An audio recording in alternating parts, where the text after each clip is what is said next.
Welcome to the platform of the institution. बच्चों, आपके साथ पहली बार रूबरू होने का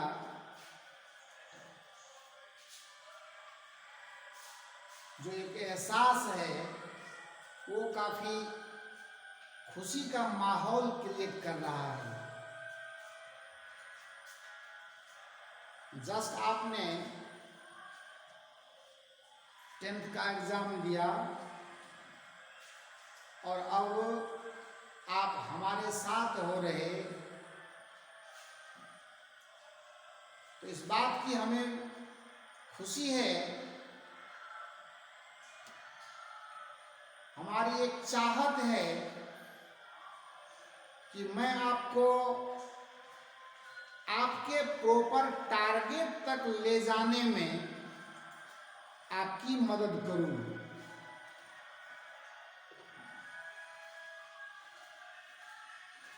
और हर चीज अगर सही तरीके से चलता रहा, क्योंकि अभी आपका जो एक्साइटेशन है, जो एनर्जी अभी आपके पास है, वो एनर्जी हमारी एक कोशिश रहेगी, बल्कि आपकी भी एक कोशिश होनी चाहिए कि इसमें किसी भी प्रकार की कोई कमी न आए। और बच्चों, आज पहली मीटिंग है, तो बहुत कुछ तो आज आपके लिए करने का नहीं। एक्चुअली ये एक मोटिवेशनल लेक्चर है, एंड इस मोटिवेशनल लेक्चर के थ्रू हम आपको आपके टारगेट, आपके गोल और आपके स्टूडेंट्स करियर में होने वाले फायदे और नुकसान के विषय में थोड़ी बातें करेंगे आपसे। और हम ये चाहेंगे कि जहां तक हो सके हम आपको एक्सीलरेट करते रहें। और एक बात हमें पूरी तरह से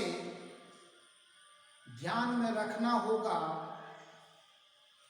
कि इस दुनिया में बिना हार्ड लेबर के हम कुछ भी नहीं कर सकते।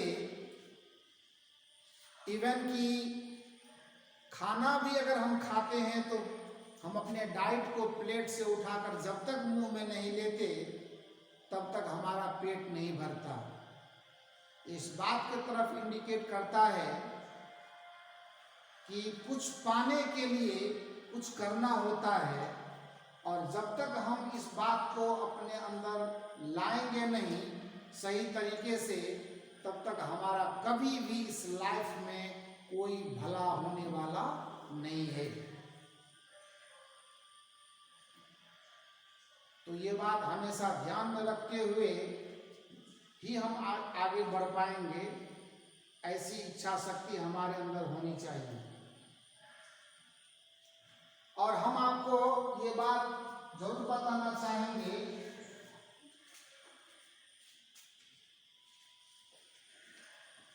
कि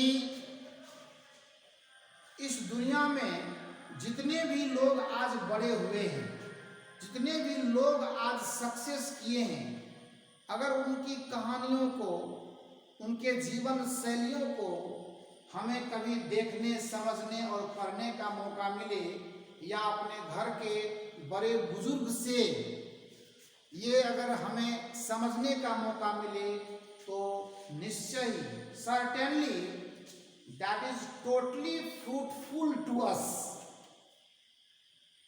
हमारे लिए वो काफी बेहतरीन होता है। और निरंतर एक कंटिन्यूअस वे में जब कभी भी आप पढ़ने बैठते हो, सेल्फ स्टडी आपके लिए बहुत जरूरी होगा, क्योंकि उनके बगैर आप कभी भी लाइफ में कोई भी गोल अचीव नहीं कर सकते। और ये सर्वथा हर हमेशा हमें रिमेंबर होना चाहिए कि हमें जाना कहाँ है, what is our target, and उसको अचीव करने के लिए, अपने गोल को फिनिश करने के लिए हमें हर संभव उनके लिए जो एप्रोप्रिएट पाथवे होंगे उस पर हमें चलना होगा। और अगर हम ऐसा नहीं कर पाते हैं तो कहीं न कहीं हम अपने गोल से डिसाइड्स जा रहे, गोल से एसाइड्स जा रहे। कभी भी हमें वो सक्सेशन, क्योंकि सक्सेस होना बहुत बड़ी बात नहीं होती है उनके लिए जिन्हें अपने वर्किंग लाइन का हमें पता होता है। हमें अपने वर्किंग लाइन अगर आइडियल होंगे, अगर उनके विषय में एक जो परफेक्ट नॉलेज है, जो आइडियोलॉजी है, और यही काम करने के लिए हम लोग होते हैं आपके लिए। क्योंकि आप बच्चे हो, अभी आप 10th पास करके बिल्कुल आए हो या रिजल्ट नहीं आया है, आने वाले हो, तो कहीं ना कहीं आपको हमारी ज़रूरत है। हम आपके सीनियर्स होते हैं, हम आपके गाइड होते हैं, ये अलग बात है, लेकिन हर काम करना आपको ही होता है।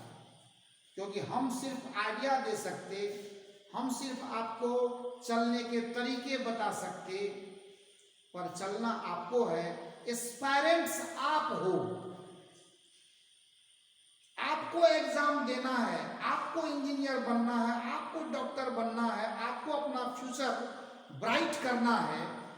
सिर्फ हम आपके लिए एक हेल्पलाइन के तौर पर होते हैं, और इसलिए कभी भी अपना कदम पीछे लेने की कोशिश लाइफ में नहीं करना चाहिए।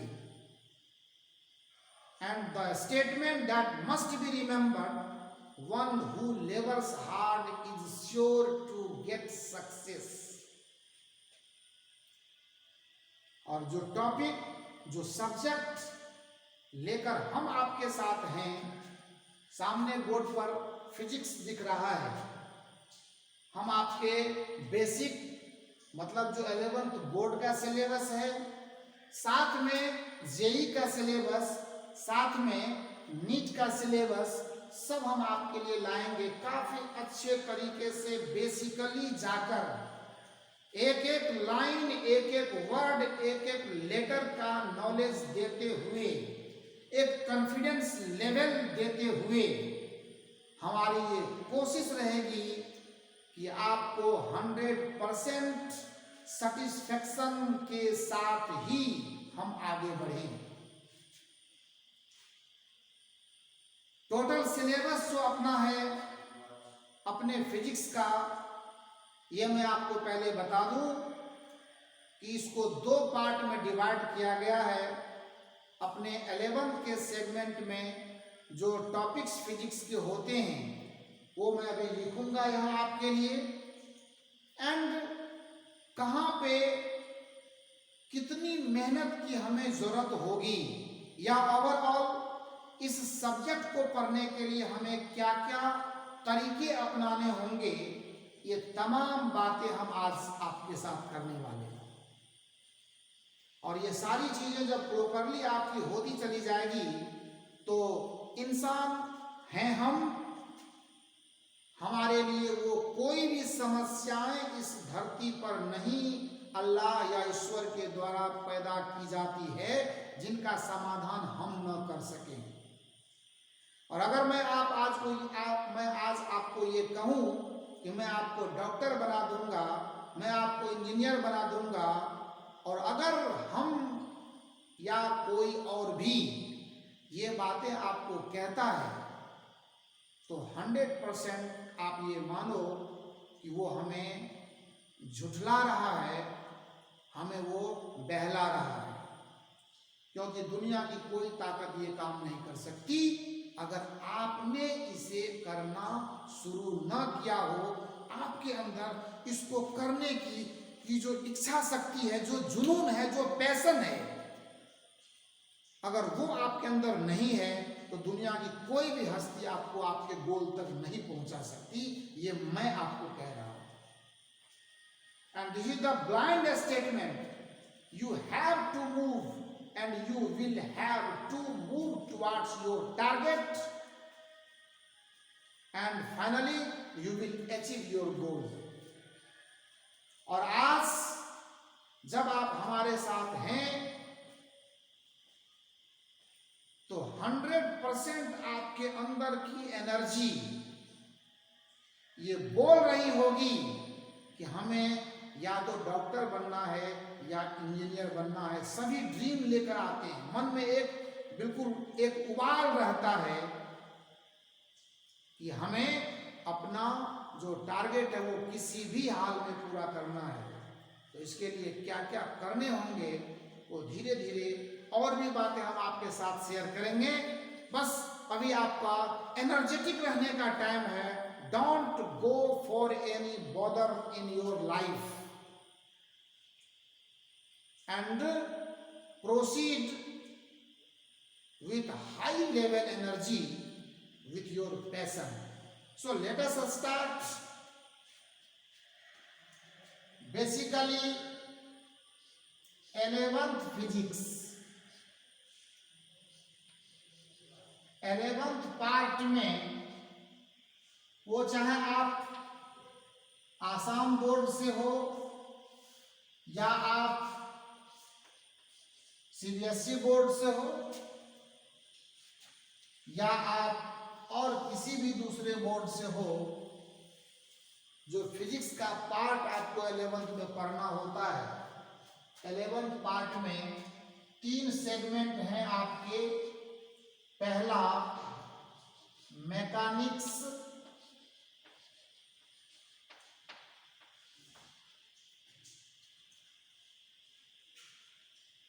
एंड इसको हम लोग जनरल फिजिक्स भी कहते हैं, जहां से फिजिक्स के वो हर बेसिक और हर नीडी कॉन्सेप्ट्स जो फिजिक्स के किसी भी पार्ट में हमारे लिए काम करने लायक होता है। And we can say this part is very very important. बिना इस पार्ट को कंप्लीट किए हुए फिजिक्स में कुछ भी अच्छा हम लोग करने की स्थिति में नहीं होते हैं। So mechanics is the lifeline of the syllabus. Number 2 में साउंड, इसके अंदर के भी बहुत सारे जो चैप्टर्स है उसकी बात मैं नहीं कर रहा, मैं एकदम एक मोस्ट जनरल एस्पेक्टेशन। नंबर 3 में हीट।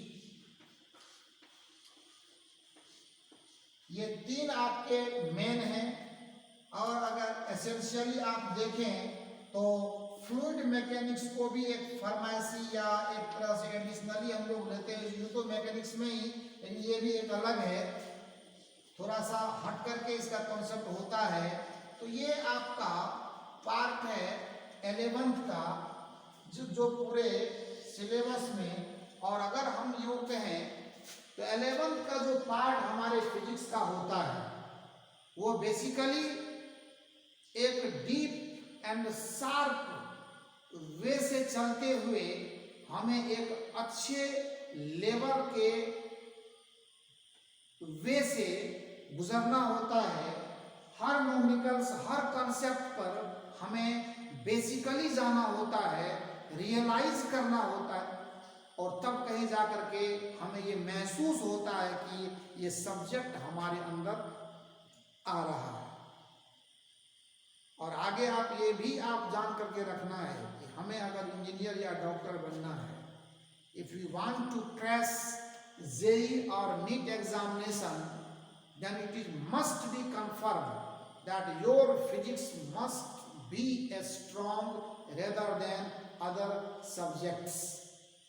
आपको तो पता होना चाहिए, या मैं बताऊं कि अगर आपको IIT जाना है या किसी भी NIT या किसी भी इंजीनियरिंग साइड के एग्जाम में आपको जाना है, तो उसके लिए जो चैप्टर्स होते हैं, जो पार्ट ऑफ द साइंस होते हैं, उसमें फिजिक्स, केमिस्ट्री और मैथ का कॉम्बिनेशन, उसको PCM बोला जाता है।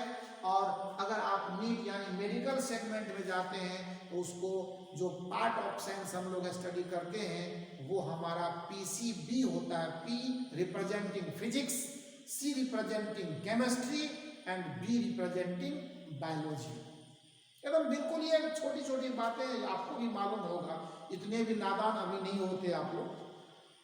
And if we go for the 12th part of physics, 12th syllabus जो सेकेंड ईयर का सिलेबस कहा जाता है, 12th पार्ट में तो आपको यहाँ की भी बात में आज एक शॉर्ट में इसके जो टॉपिक्स होते हैं, ऑप्टिक्स ध्यान देंगे, इसके जो टॉपिक्स होते हैं ऑप्टिक्स, ये भी आपको पता है, लाइट के विषय में आपने 10th क्लास में पढ़ा होगा।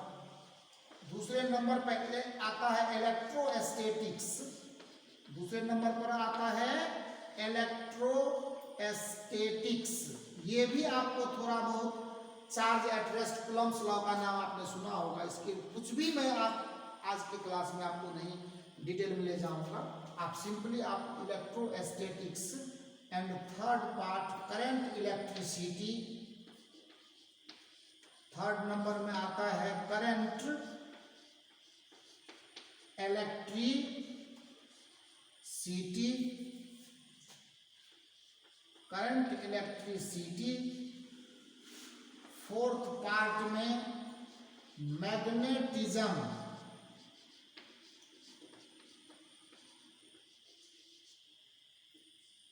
उसके बाद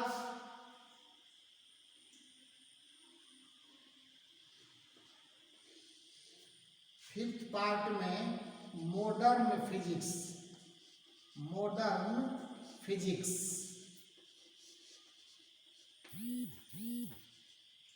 करंट इलेक्ट्रिसिटी के बाद मैग्नेटिज्म, उसके बाद इलेक्ट्रोडायनामिक्स भी आते हैं, जिसमें कुछ ऐसे चैप्टर्स हैं, तो वो अभी उसकी बात अभी करंट इलेक्ट्रिसिटी के ही लिस्ट में वो सभी आ जाएंगे।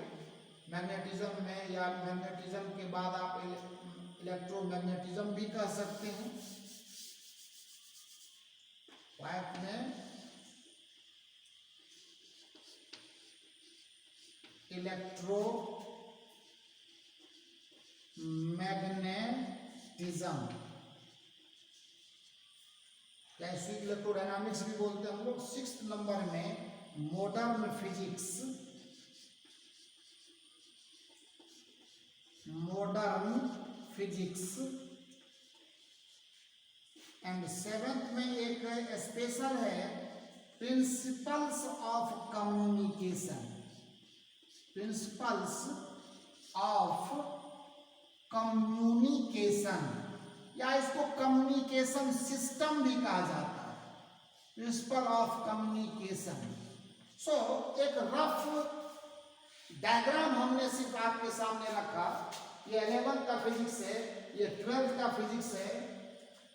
देखने में ये लगता है कि इसमें तो मात्र 4 ही टॉपिक हैं, लेकिन फिर भी ये 4 टॉपिक ही अपने आप में इतने मस्त होते हैं, इतने स्ट्रॉन्ग होते हैं कि इनके अच्छे तरीके से मेहनत किए बगैर, इन पर सही तरीके से वर्क किए बगैर we can't aspect the purified form of 12th physics and we can never make a strong our physics in our 12th syllabus if 11th part is not much more strong।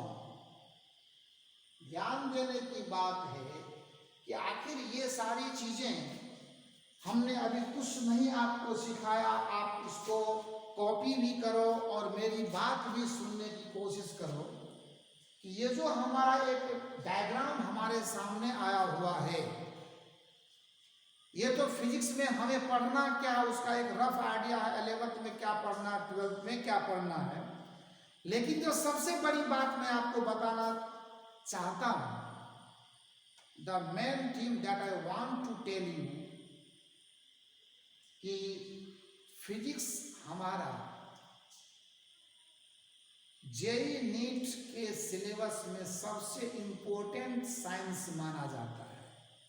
यूँ तो physics को हम लोग हर science का root मानते हैं, हर science का base मानते हैं, ऐसा कहा जाता है कि all the sciences has been produced, has been developed from physics.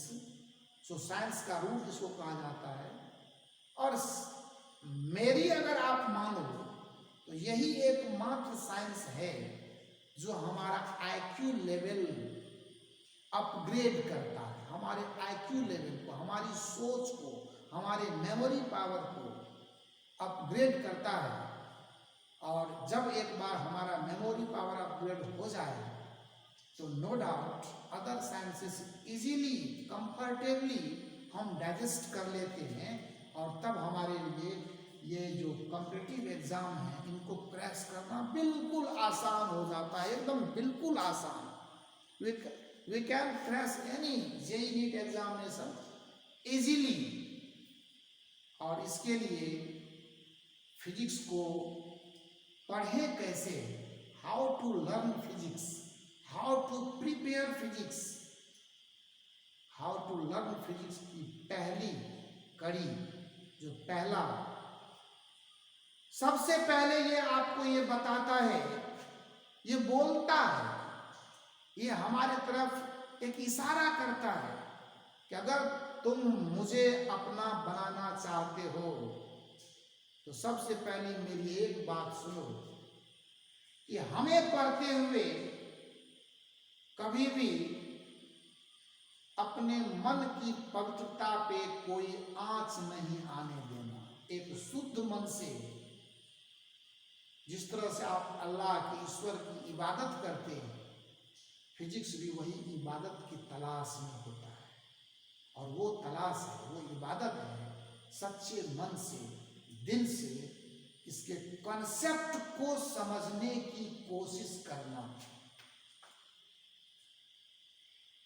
क्योंकि एक न्यूमेरिकल नहीं बने तो नहीं बने, कोई दिक्कत नहीं है।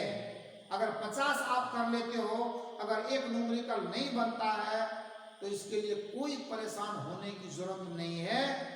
लेकिन कभी भी फिजिक्स में एक कंसेप्ट को डैमेज ना होने देना, खराब ना होने देना, कभी भी किसी सवाल के प्रति जाति नहीं करना, ऐसे नहीं, ऐसे हो जाएगा।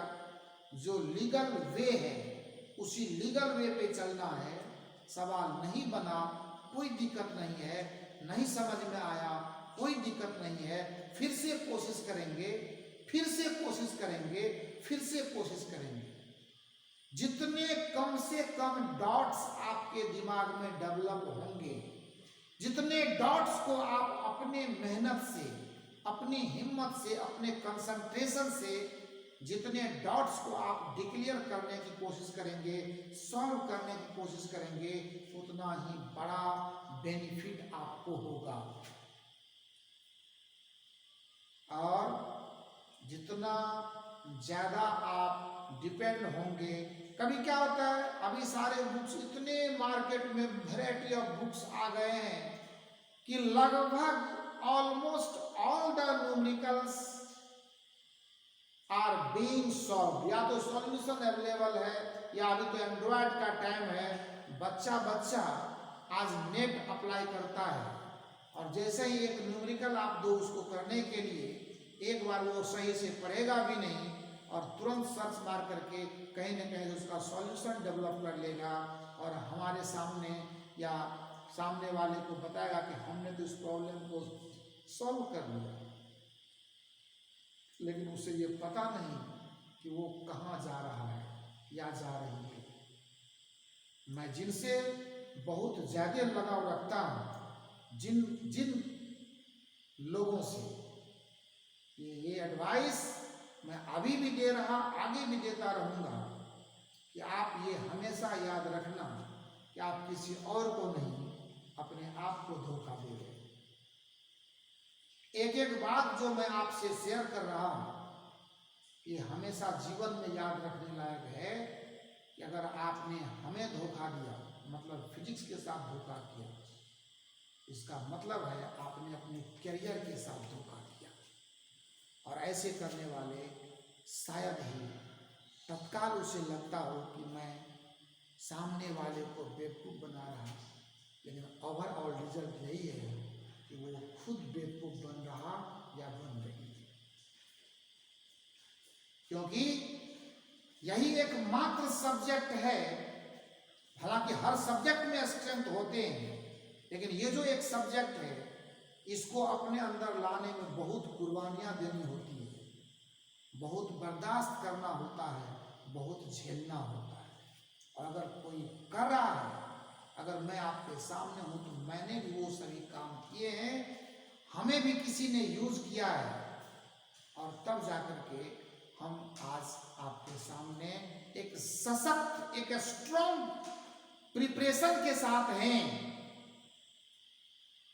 और अल्लाह से ये दुआ मांगते हैं, ईश्वर से ये प्रार्थना करते कि कभी आपके डॉट्स बताते हुए मेरे हाथ न कांपे, मेरा दिमाग जो है वो वाइब्रेट न करे। मैं आपके लिए हमेशा मेहनत करना चाहता हूँ, आपको अच्छे पोजीशन तक ले जाने में आपका हाथ पकड़कर आपके साथ चलने की कोशिश करना चाहता हूँ। बस पहली मुलाकात है, आइए थोड़ी सी एक इंजॉयफुल इन्वायरमेंट क्रिएट करते हैं हम आपके लिए, और आपकी मस्ती को आपकी हस्ती के साथ जोड़ते हुए हम ये चाह रहे हैं कि थोड़ा सा इंट्रोड्यूस मैं कराऊं आज आपसे सब्जेक्ट को, और सब्जेक्ट से आपको। एक्चुअली जो चैप्टर फिजिक्स में स्टार्ट होना है उसका अभी कोई अता पता नहीं है, वो खुद ब खुद आप देख लेंगे, बिना मेरा बताए हुए, बिना कुछ हम कहे हुए आप खुद ये समझ लेंगे कि फिजिक्स में क्या स्टार्ट हुआ है, क्या होना चाहिए था। और जरा सा भी अपना दिमाग लगाने की कोशिश नहीं करना है। जब तक मैं ना आपको एडवाइस करूं, कोई भी बुक टच नहीं करना है। जब तक मैं ना आपको एडवाइस करूं, कोई न्यूमेरिकल नहीं बनाना है। सिर्फ और सिर्फ वही करना है जो आपके बोर्ड पर आता है और जो आपको कहा जाता है। आइए, मैं हर सवाल आपसे पूछूंगा, जहां भी आप हैं आप अपने दिल से उसका जवाब देना, हम तक वो पहुंच जाएगा। मैं आपसे एक सवाल करता हूं कि इस पूरे सृष्टि में, जिसमें हम और बहुत सारी चीजें हैं, सबसे बड़ा एग्जिस्टेंस में सबसे बड़ा, ज्यादा से ज्यादा अगर हम मानव, we human can think, that is universe. मैं एकदम बिल्कुल एक मैजिकल डायग्राम आपके सामने रख रहा हूं, एंजॉय कीजिए सब्जेक्ट के साथ। मैं यहां पर एक वर्ड लिखता हूं जिसका नाम है यूनिवर्स। मैं यहां पर लिखा हूं, मैंने लिखा है यूनिवर्स। मैंने क्यों लिखा? मैंने इसलिए लिखा कि हम अधिक से अधिक सोच सकते तो यूनिवर्स ही सोच सकते, क्योंकि ये सब चीजों में प्लैनेट्स आते हैं, स्टार्स आते हैं, गैलेक्सीज आते हैं, सैटेलाइट्स आते हैं, बहुत सारी चीजें आती है। ये सब उसके बाद ही है। यूनिवर्स से, यानी सृष्टि से, ब्रह्मांड से, इस कायनात से ऊपर कुछ भी नहीं। इसीलिए मैंने पहले यहां यूनिवर्स लिखा। मैं लिखता हूं, इसे ही हम ब्रह्मांड कहते हैं। इसे ही हम क्या कहते? ब्रह्मांड कहते, या इसे ही हम कायनात बोलते। इससे ही, मुझे तो उर्दू आती नहीं, कोई बात नहीं, इंग्लिश हिंदी तो आती है। We know English, we know Hindi, and Hindi our national language, so we must be careful about this language. We must know it. If you are unable, you please try to understand myself. You please. अब आप बताओ कि universe के बाद, अगर मैं ये कहूं कि इसके बाद क्या है, यूनिवर्स के अंदर क्या है, तो सीधे एक सवाल हमारे आंख में, हमारे सामने आएंगी और वो सवाल होगा, इस यूनिवर्स के रेंज में आते हैं प्लैनेट्स। एकदम आपको मौका नहीं मिलेगा अनएबिलिटी का जो आपको ये कह पाएंगे प्लैनेट्स आते हैं या स्टार्स आते हैं या सैटेलाइट्स आते हैं। एकदम सब चीजें परफेक्टली हैं, आपको सिर्फ जवाब जब मैं पूछूंगा तो देना है, नहीं तो सीधा इस डायग्राम को देखना। मैं क्या कह रहा कि सबसे ज्यादा अगर हमने सबसे ऊपर की चीजें सोची तो वो यूनिवर्स है। यूनिवर्स में ही आता है प्लैनेट। मैं एक टेबल बनाकर आपकी तरफ, मजेदार है, interesting one, you please try to see, don't apply your brain, only see. Planets, stars, satellites. अब इसी ग्रुप में से आप तीसरे का नाम मैं लिखता हूं, the third member of my scenario is earth. आपको ये समझ में अब बात आती होगी कि यूनिवर्स के अंदर ये सभी आते हैं, प्लैनेट्स आते हैं, स्टार्स आते हैं, सैटेलाइट्स आते हैं, और इसी सैटेलाइट का एक इसी पूरा होना चाहिए अर्थ है। इस अर्थ पर ही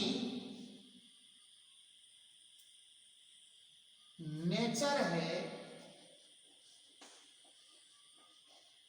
और जब नेचर है तो नेचुरल फेनोमेना भी यही होती। नेचर एंड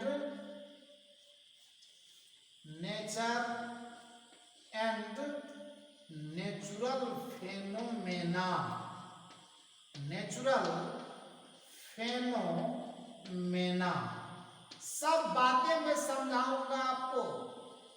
अभी कोई टेंशन लेने की जरूरत नहीं है, एकदम आप सब्जेक्ट को सिर्फ और सिर्फ एंजॉय करो। एंड द कुछ नहीं अब लिखना है, यहां से एक एरो मैं इधर दे रहा हूं। ये डायग्राम देख करके आपको कुछ लगता होगा ये क्या लिखा गया, ये क्या किया गया, लेकिन ये डायग्राम बहुत ही इंटरेस्टिंग डायग्राम है। क्या है आप देखिए, सबसे बड़ा यूनिवर्स है, यूनिवर्स में ही प्लैनेट्स हैं, स्टार्स हैं, सैटेलाइट्स हैं। इन्हीं सैटेलाइट्स का एक मेंबर अर्थ है। बाकी क्यों छोड़ा मैंने? क्योंकि हम यहीं रहते हैं, life exists on the earth, और हम इतने बड़े समंदर से अपने मतलब की बातें निकालने की कोशिश करने वाले हैं। एंड इसीलिए हमने उस प्लैनेट के ग्रुप से अर्थ को चुना। इसका रीजन भी आप यहां देखो कि लाइफ जो है अर्थ पर ही एग्जिस्ट करता है, life exists on the earth. अब जरा मैं आपसे एक सवाल करूं कि ये यूनिवर्स, ये ब्रह्मांड, ये कायनात, ये सृष्टि, ये प्लैनेट, ये स्टार, ये सैटेलाइट और ये अर्थ, ये नेचर, ये नेचुरल फेनोमेना, प्रकृति और प्राकृतिक घटनाएं, इन सबको किसने डेवलप किया? इस सबको किसने डेवलप किया? तो आपको इस सवाल का जवाब नहीं मिलेगा, पर जवाब है। क्योंकि हमारा साइंस सिर्फ एक आइडिया लेता है कि सन को बनने में ये रिएक्शन हुए होंगे, अर्थ को बनने में ये रिएक्शन हुए होंगे, ऐसे अर्थ डिजाइन हुआ होगा, परफेक्टली वी कांट सी। तो जब इंसान अपनी सारी क्षमता लगा देता है और उनके बदौलत उसे उस सवाल का कोई जवाब नहीं मिलता, तो वो कहता कि अल्लाह जाने। आप क्या कहते हैं? हम ये बोलते हैं कि हमारा जो इस्लामिक धर्म ग्रंथ है, रिलीजियस बुक है, जिसे कुरान कहते हैं, लोग क्या बोलते हैं? आसमानी किताब है ये, इसे धरती पर किन्हीं ने नहीं बनाया।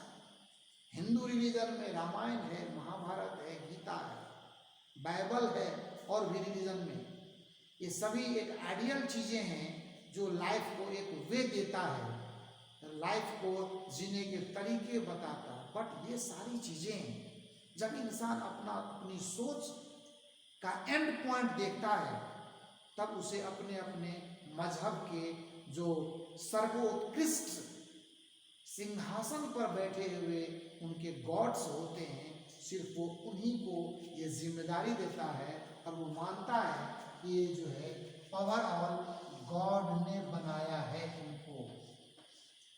यानी हम ये कहते ये जो चीजें बन करके आई हैं, कौन चीजें बन करके आई हैं? आइदर इट इज यूनिवर्स, और इट इज प्लैनेट, सैटेलाइट, और इट इज अर्थ, और इट इज नेचर और नेचुरल फेनोमेना।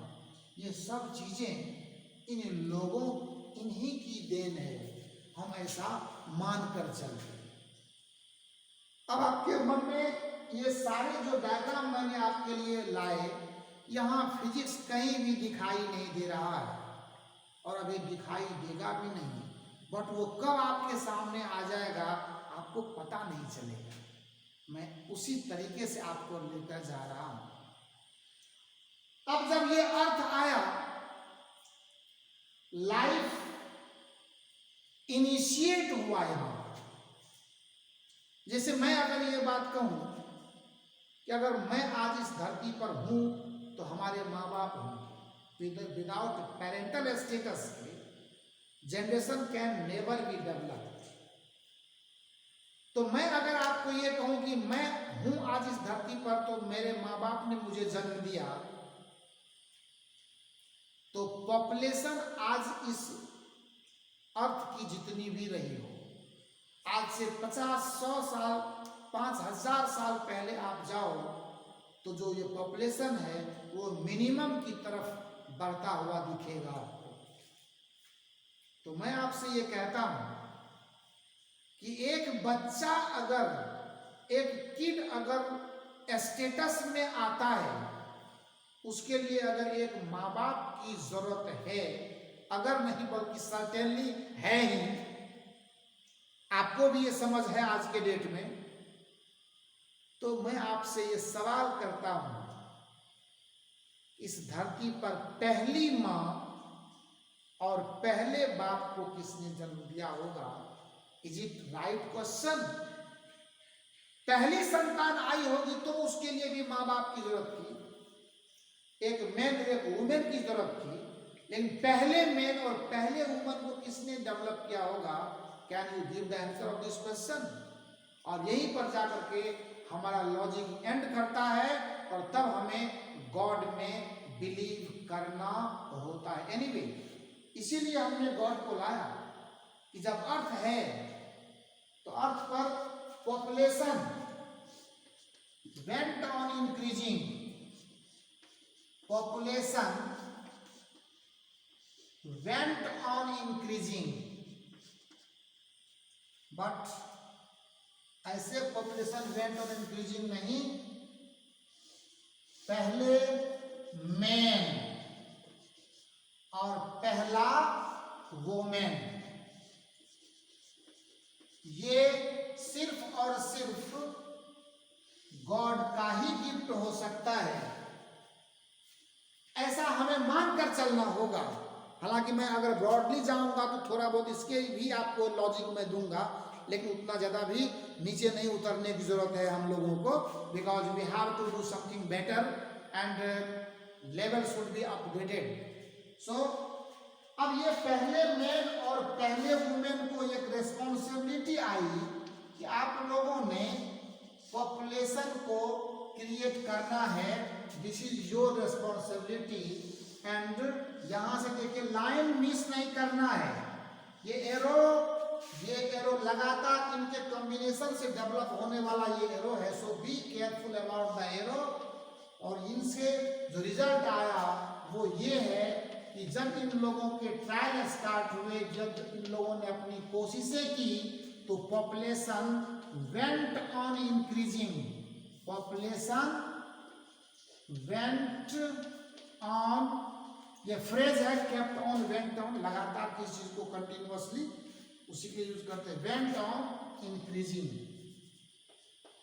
अच्छा, आप एक बात अब हमें बता दो, हर सवाल अब आपको खुद जवाब देता हुआ दिखेगा कि जब एक बार पॉपुलेशन वेंट ऑन इंक्रीजिंग, तो उस पॉपुलेशन को अब सर्वाइवल भी चाहिए, क्योंकि हर पॉपुलेशन, हर जीव, हर जीवन अपनी एग्जिस्टेंस के लिए, अपने सर्वाइवल के लिए अपनी नीड को खोजता है, अपने बेसिक रिक्वायरमेंट्स को वो तलाशता है, जो खुद ब खुद चल करके उनके पास तक आता है। और मैं आपको बताते हुए खुश हो रहा हूँ कि जब ये पॉपुलेशन आ गया, यानी लाइफ लगातार एग्जिस्ट कर रहा है, लाइफ लगातार अपनी डेंसिटी बढ़ा रहा है, तो डेंसिटी बढ़ने के साथ साथ हर एक इंडिविजुअल लाइफ, इंडिविजुअल एग्जिस्टेंस का बेसिक रिक्वायरमेंट होता है। यहाँ मैं लिखता हूँ बेसिक रिक्वायरमेंट्स।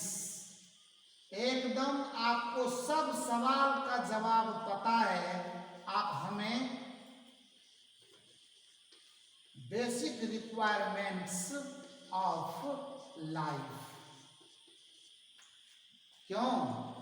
अब आपको ये बात समझते हुए ऐसा नहीं लगता इस पॉपुलेशन ने अपनी उपस्थिति दर्ज कराई, अपने ग्रोथ दिखाए, और उस पॉपुलेशन के सर्वाइवल के लिए जो बेसिक रिक्वायरमेंट्स हैं, आपको पता है इनमें सबसे पहला नंबर आता है फूडिंग का।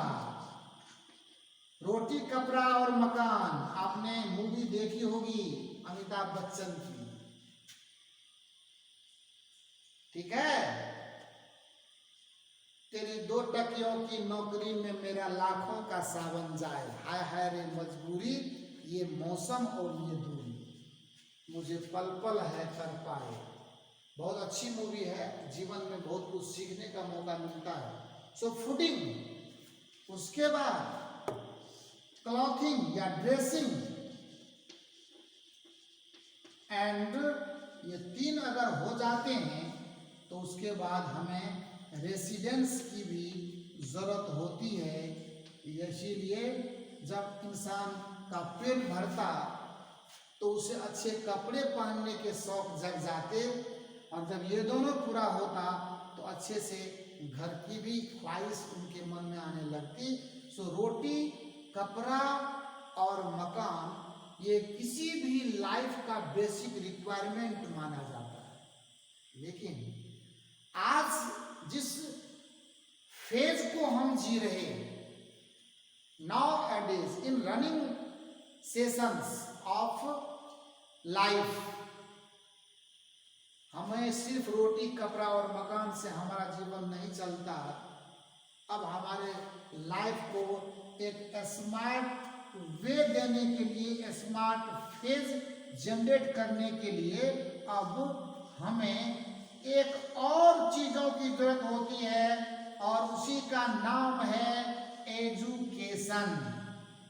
उसी का नाम है एजुकेशन। सो रोटी, कपड़ा और मकान तो सामान्य जीवन की आवश्यकताएं हैं जो हर किसी के लिए जरूरी है, but for our smart life, for our technical life, for our advance life, for our disciplined life, we must have to go through the educational phase. क्योंकि रोटी, कपड़ा और मकान के अलावा अब हमारे लिए शिक्षा की भी जरूरत होती है। एजुकेशन भी हमारे लिए बहुत आवश्यक चीज है, और इसलिए हमको इसको उसको सबसे पहले अब आज के डेट में गेन करना हमारी प्रायोरिटी हो गई है। हर पेरेंट चाहते हैं कि हमारे बच्चे पढ़ें और फिर आगे बढ़ें। तो आज के लिए बस इतना ही। पहला लेक्चर है, पहली मुलाकात है। एकदम इंटरटेन कीजिए, मन को हल्का रखिए, एंजॉय कीजिए, खाइए, मस्त रहिए और जब मौका मिले तो हमारा साथ दीजिए। Thank you.